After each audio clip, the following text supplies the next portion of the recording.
कर्नाटकच्या घनदाट सह्याद्री जंगलात लपलेलं एक रहस्य जे तुम्ही कधीच विसरणार नाही. हे आहे याना.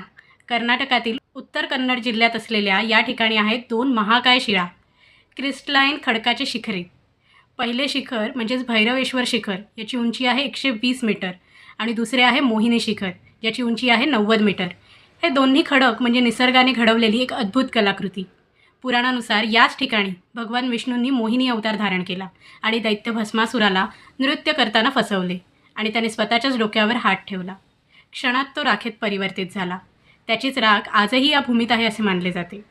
गुहेच्या आत एक स्वयंभू शिवलिंग आहे आणि चमत्कार असा चुनखडीच्या छतातून सतत पाणी ठिपकत असते. जणू शिवशंकर स्वतः अभिषेक करून घेत आहेत. भारताच्या या अद्भुत पौराणिक आणि नैसर्गिक वारशाबद्दल अधिक जाणून घ्यायचे असेल तर साहित्य मराठी या यूट्यूब चॅनलला नक्की सबस्क्राईब करा आणि ही रील आपल्या मित्रांसोबत नक्की शेअर करा.